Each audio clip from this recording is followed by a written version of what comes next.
I'll never forget the night my brother and I snuck out past our bedtime to explore a supposedly haunted house just down the block.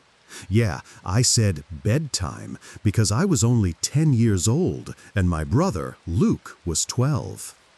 It started like any other night. Our parents said goodnight, turned off the lights, and closed their bedroom door.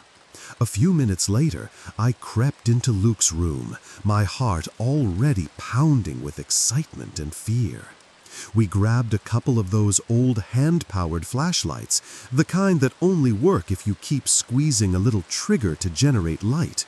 They were loud, annoying, and not very reliable, but they did the job. We slid the window open and climbed outside. Thankfully, Luke's room was on the first floor, so we didn't have far to drop. Once we hit the grass, we took off walking. It only took 2 minutes to get there, but each step made my stomach twist tighter. The house loomed at the end of the block, dark and hunched like a forgotten relic. It was the kind of place whispered about by every kid and teen in the neighborhood. People said it was haunted, and honestly, just looking at it gave you chills. The structure had that old, decaying elegance, an antique design that might have been beautiful once, now warped and crumbling with age. It sat alone, tucked back from the other houses, like it had been exiled. The windows were shattered or missing, wooden planks rotting and peeled away like dead skin. Everything about it screamed, "Don't go in there." It looked like it belonged in a horror movie. We circled around to the backyard. This whole stupid plan had been Luke's idea. He was curious, brave, or maybe just reckless. Me? I was terrified, completely, helplessly terrified. We tried the back door. It was locked, and for a moment I felt a wave of relief wash over me. I thought that was it. We tried. Now we could go home. But then Luke did something that made my blood run cold. Without a word, he bent down, picked up a splintered plank from the overgrown grass, and marched straight to a chipped window. Then, with no hesitation, he started smashing. Wood crashed against glass with sharp, echoing cracks. I glanced around in a panic, sure someone would hear, but nobody came. Eventually, the window gave in. Enough of the glass had fallen away for him to reach through, unlock it, and slide it open all the way. My hands were shaking as we climbed inside. The moment we were in, we started squeezing those noisy flashlight triggers like our lives depended on it. And that's when we noticed something odd. It was hot inside, stiflingly hot, easily 90 degrees, which made no sense at all because it was a cool September night, maybe in the low 70s outside. The heat pressed against our skin like the house itself was breathing on us. We glanced around. The interior was surprisingly bare. No graffiti, no beer cans, no vandalism. Just silence. The kind of silence that felt too loud. A few pieces of old furniture stood in the shadows, dusty and forgotten. Stuff not worth stealing. Nothing seemed touched or disturbed. It felt like we were the first ones to ever step foot in there. Or at least, the first ones to come in through the back. We crept up from the little den area into what must have been the main floor, flashlights in hand, their cranking mechanisms echoing with every squeeze. The dim cones of light flickered weakly ahead of us, casting twitching shadows on peeling wallpaper and warped wooden beams. That's when we heard it. The faintest crack in the ceiling above, like a footstep pressing into brittle floorboards. Luke and I both froze. I felt every hair on my arm stand up, my breath caught somewhere between my chest and throat. My instinct screamed at me to leave, and I tugged at Luke's sleeve. But he just brushed me off with a smirk. "Place is old as hell," he whispered. "It's just house noises." I wasn't convinced. My hand went still on the flashlight trigger, letting the beam die into the dark. I turned to Luke and hissed, "Stop cranking it. Just listen for a second." He rolled his eyes and scoffed. "Don't be stupid." Another crack, louder this time, right above us. My gut clenched. But Luke didn't hesitate. He turned and started ascending the stairs, one slow step at a time. I stood frozen for a second. I wanted no part of whatever was upstairs. But the silence behind me in that den felt thicker than air. I couldn't stay alone down there, so I followed. The stairs moaned with every step, and the walls seemed to press in tighter the higher we climbed. At the top was a single closed door, plain and old, with paint chipped along its edges. It sat directly above where we had been standing just moments ago. I pleaded with him in a whisper, "Luke, don't open that." But he didn't even look at me. He was locked into that same stupid big brother bravado, reaching for the doorknob like it was a challenge he had to win. His flashlight sputtered with each crank, casting strange, stuttering shadows down the hall. Just as his fingers brushed the knob, he stopped. I didn't understand. His hand hovered there, motionless. Then he leaned in. I saw the silhouette of his head tilt slightly as he pressed his ear against the door, trying to hear something. Silence. Total, suffocating silence. And then, bang! One single, violent slam from the other side of the door. It wasn't a creak or a thud. It was intentional, explosive, like a fist slamming into wood just inches from his face. Luke cried out and stumbled back, clutching the side of his head. The sound had been so loud, so close, it left him reeling, eyes wide in shock and pain. We both dropped our flashlights. No words, no hesitation. We bolted, tore down the stairs, out the back door, across the yard, and down the block like hell was snapping at our heels. When we finally burst into the house, we were gasping, shaking, loud enough to wake the dead, or, in this case, our parents. They caught us, and when we spilled everything in a breathless mess, what we saw, what we heard, what we felt, they barely even blinked. Of course, they didn't believe us, and we were grounded for a week. But they didn't hear that bang. They didn't feel it. We did, and I still hear it in my dreams. 2 nights later, I woke up to a strange sound drifting in from outside my window, faint at first, but rhythmic. Click, squeak, click, squeak. My eyelids fluttered open, still heavy with sleep. A pale glow slipped in through the narrow gap in my blinds, casting a thin, eerie stripe of light across my bedroom wall. I blinked, trying to shake off the haze, but something felt wrong. That sound, I knew that sound. The slow, grinding whine of a crank. My chest tightened, my blood ran cold. It was the crank of my flashlight. I sat up in bed, my sheets tangled around my legs, and turned toward the window. My heart pounded so hard I could feel it in my ears. Someone, or something, was outside, cranking my flashlight. I rose to my feet slowly, quietly, legs trembling beneath me.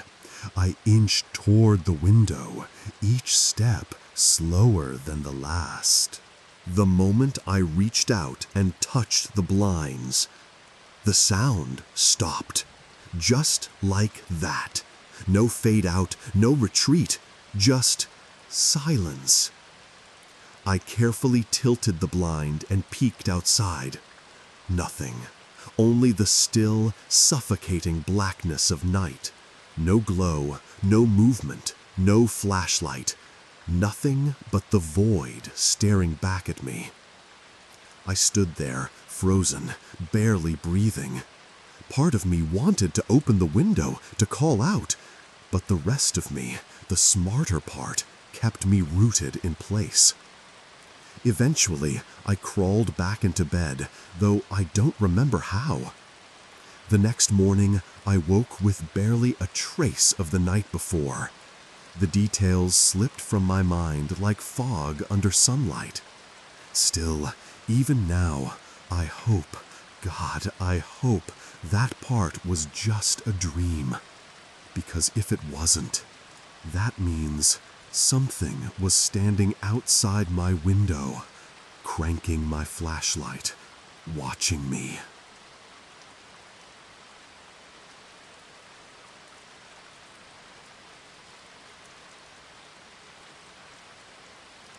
This happened to me not long ago, during my first year at university. I had only just started settling in, still getting to know people, still finding my footing in a new environment. I'd made a few friends, sure, but I was still that awkward kind of quiet around most people.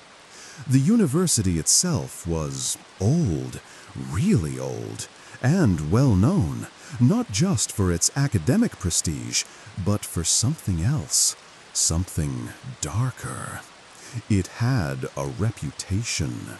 Stories circulated constantly about ghost sightings, strange whispers, flickering lights, classic paranormal stuff. But it wasn't just students whispering about it. The janitors and campus security, they were all too familiar with the reports. They'd heard the footsteps where no one walked. They'd seen doors open on their own. They knew. Out of the 4 buildings on campus, the art and design faculty had it the worst. It was the oldest one. Crumbling walls, high ceilings with water stains, creaky wooden floors. It looked like it belonged in another century. And within that already haunted faculty, our class was assigned to one particular block. The block. The one everyone said was cursed. It was late in the afternoon, just before 5. We were still in class, dim lights on and the projector humming softly. I remember rubbing my eyes, the flickering light already starting to give me a headache, when my friend leaned over and whispered that she needed to use the restroom. She asked if I'd go with her. I nodded. I needed a break from the screen anyway. She rushed into one of the stalls as soon as we got there, and I stepped outside the bathroom to wait, leaning against the cold concrete wall in the corridor. Minutes passed, more than I expected. Eventually, I glanced back at the door and thought, she's probably going to take a while. So I shrugged and quietly slipped away, walking back to class without telling her. The moment I sat down, the classroom door burst open. She came storming in, breathless, eyes wide, calling out for me. Everyone turned. She walked straight over to me, her voice trembling now as she tried to whisper, "Why did you leave me?" I stared at her, confused. "What do you mean?" Then she told me what happened. She said she was still in the stall when she heard the faucet turn on. Just like that. No footsteps, no one entering. Just the sharp twist of metal and the rush of water. She thought it was me, maybe playing a prank. But when she pushed open the stall door, the bathroom was empty. Completely. Except one stall. The one right next to hers. It was locked from the inside. Assuming someone else was in there, she called out, "Hey, is that you?" No reply. She knelt down, peering through the gap at the bottom of the door. No feet, no shoes, no shadow. Just the sound of soft, rhythmic humming. A woman's voice, low, melodic, and whispers, whispering words she couldn't make out. She said her skin went cold, her chest locked up. She didn't stay to figure out what it was. She ran. Didn't even wash her hands. Didn't say a word to anyone in the hall. Just sprinted back to class and straight to me. I believed her because I could still see the color drained from her face, and her hands, they were shaking. Class eventually ended, and we all headed home, but the incident clung to the back of my mind like a shadow. I couldn't stop replaying what she'd told me.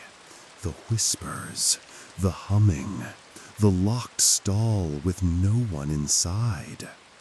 It was the kind of thing that stays with you, not loud or dramatic, but quiet and unsettling, like a cold hand brushing the back of your neck when no one's there. Later that week, one of the janitors was doing his rounds near our building. He was one of the older ones, the kind that had been around so long he probably knew every creak of the floorboards by heart. We decided to ask him, just to see if he'd heard anything. His face changed the moment we brought up the restroom. He looked at us for a long second, then said, almost too casually, "No one should be in that bathroom after 5. We asked why. He just sighed and shook his head. "That block, there's a woman, a ghost. People say she lives in the stalls." He wouldn't say much more. Maybe he didn't want to scare us, or maybe he didn't want to remember. But that was enough. After that, it became an unspoken rule among us. We never used that bathroom after 5 p.m., ever. Even now, as juniors in the university, we'll walk across campus if we have to. No one jokes about it. No one tests it. We just don't. I'm not saying the stories are true. I'm not here to convince anyone of ghosts or legends. But everything I've told you, what I saw, what I heard from my friend, what the janitor said, that was real. Whether those things are connected, whether there really is something hiding in that stall after dark, that's still a mystery to me. And honestly, I'm fine leaving it that way.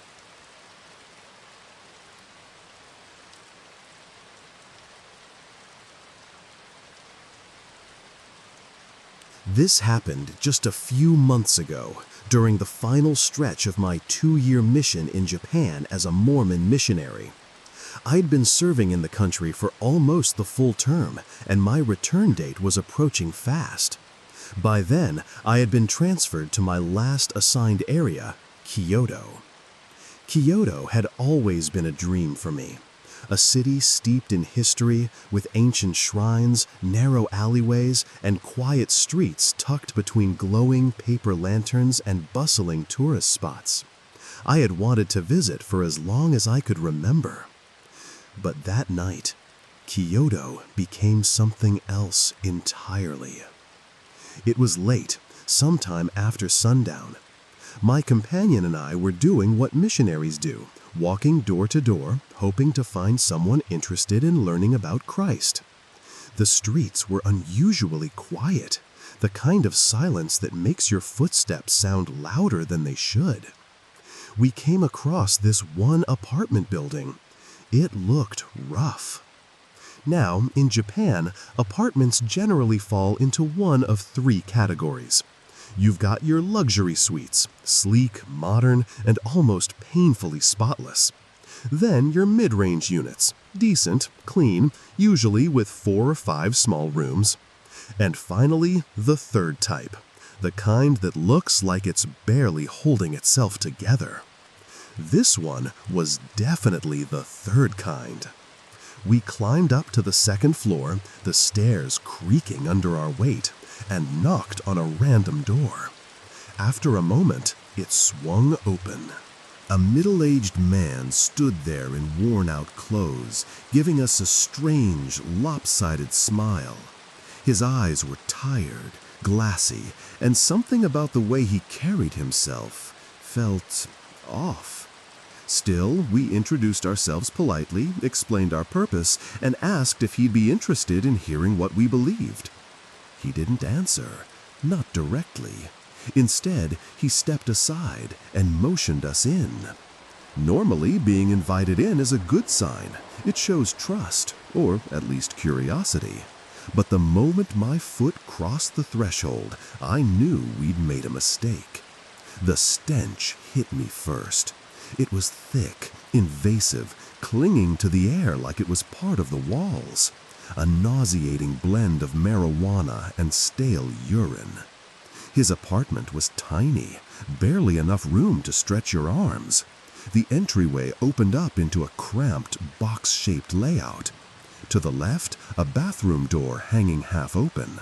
To the right, a dingy little kitchen with a rusty sink and cracked tile.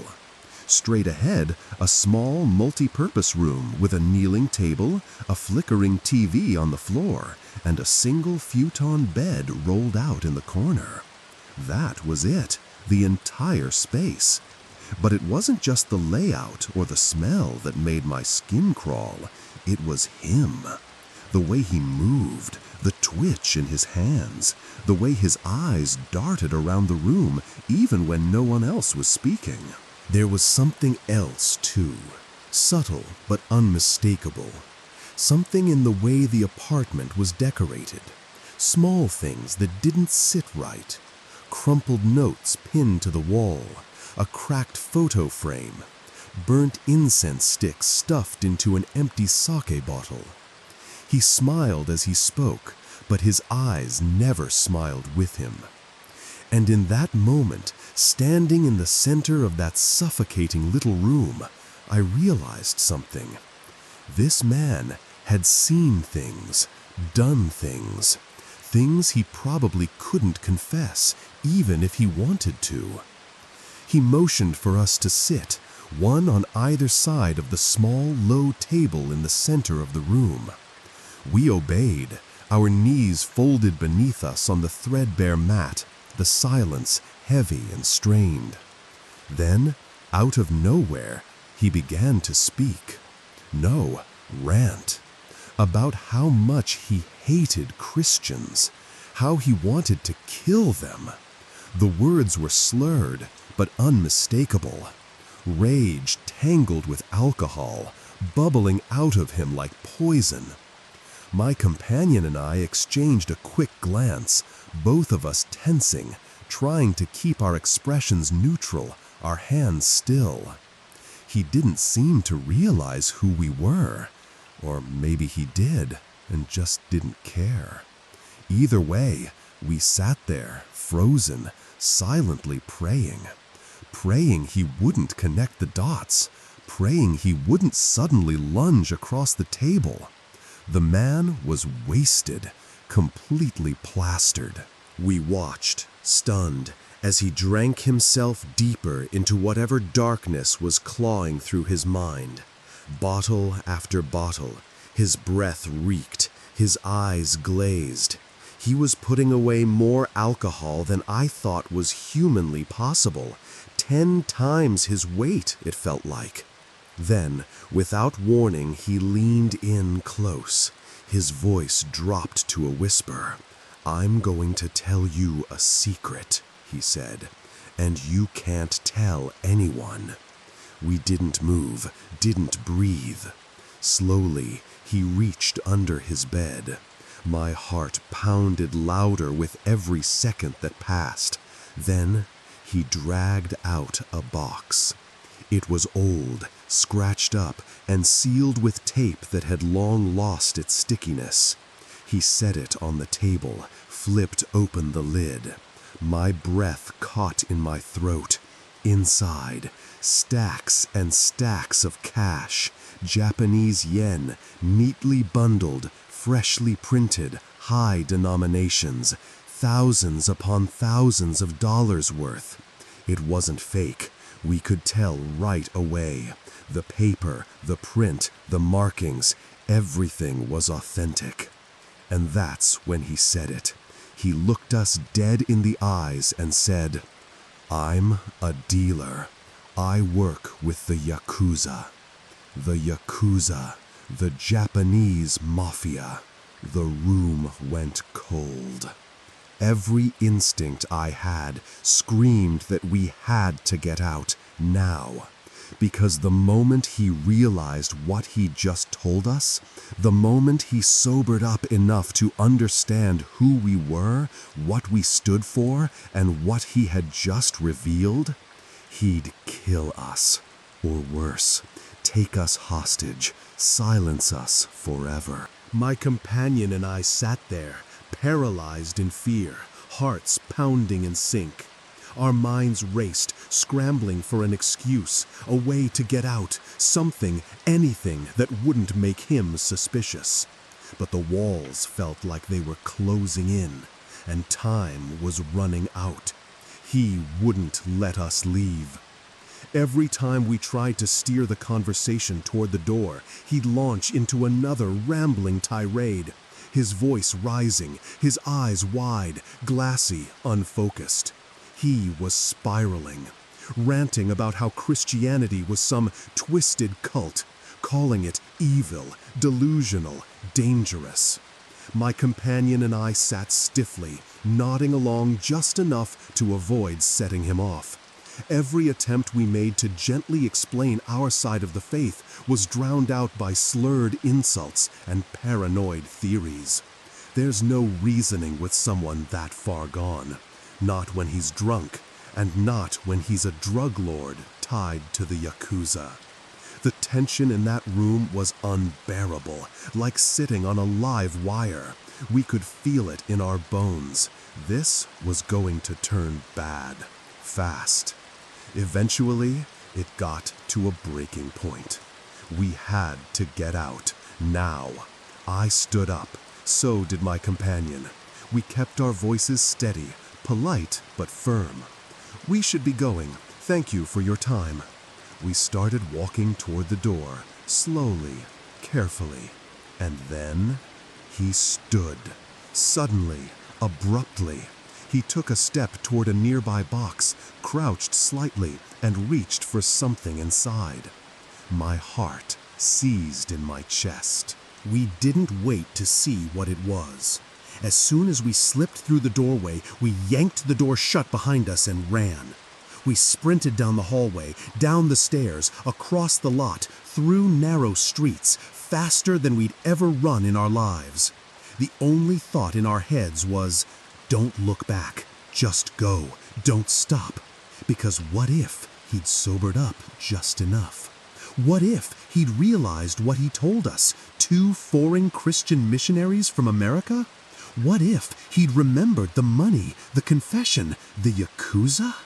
What if, God forbid, he was reaching for a gun? We never looked back to find out, and we never went near that building again.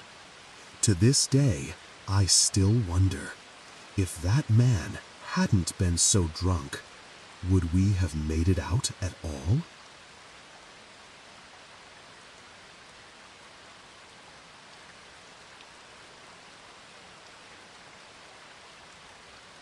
I was 15 when this happened.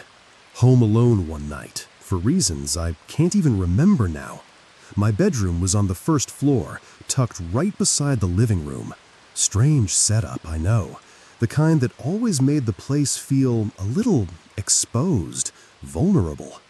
That night, I had the door shut and was glued to my console, playing video games, lights off, headset on. Then I heard it. A sound coming from the living room. At first, I thought it was in the game, but it didn't quite fit. It was subtle, soft, like a tap on the window. I paused the game and pulled off my headset, sitting there for a second to be sure. The sound didn't come again. Still, something didn't feel right. I stood up and slowly stepped out into the living room, the only light coming from the TV glow behind me. The room was still and quiet, shadows stretched long across the floor. I opened the front door and stepped out barefoot, the cool air hitting my face as I checked the bushes right under the window. Nothing. Not a sound, not a person, not even the rustle of leaves. I went back to my room, this time leaving the door open, and sat back down to play. Tried to shake it off. Then, 5 seconds later, another knock. This time, louder. I sprang up and bolted to the front door, barefoot and ready to catch whoever thought this was funny. But again, nothing. The street was empty. The bushes were still. No cars, no footsteps, no giggling pranksters hiding nearby. I stood there for a moment, heart pounding, listening. Nothing. Deciding it wasn't worth my energy, I told myself to ignore it. Maybe the wind, maybe an animal. I turned and started walking back to my room. Another knock. I whipped around and ran straight to the living room window, hoping to finally catch the culprit in the act. But there was no one there. And just as I leaned in closer to the glass, I felt something, a presence, right below me. I looked down, and that's when I saw it. A shadow, sitting, perfectly still, just inches from my toes. A figure crouched down by the base of the window, hidden in the dark. I don't even remember turning. I was just suddenly back in my room, the door slammed shut and locked behind me, hands shaking as I fumbled for my phone. I crawled under the bed, trying to breathe, trying to stay silent, trying to call my dad. That's when the knocking started again. Knock, knock, knock. Slow, deliberate, from right outside. When I finally got through to my dad, my voice was shaking. I told him everything. He thought I was crazy for not calling the cops immediately. He told me to stay put, keep the door locked. He'd call them himself. So, I waited. The knocking continued for a few more minutes, each one sharper, slower, like it was waiting for a reaction. Then, silence. 10 minutes later, the police showed up. They searched the area. The figure was gone. But here's the part that still keeps me up sometimes. There were no signs of entry. All the doors locked. All the windows shut tight. Nothing was broken. Nothing was forced. Nothing was moved. Just me, alone in that house, and a shadow that had no reason to be there. We never saw anything after that. Never heard anything either. But the memory, that lingering feeling of something right beneath your feet, watching you from the dark, that's something I'll never forget.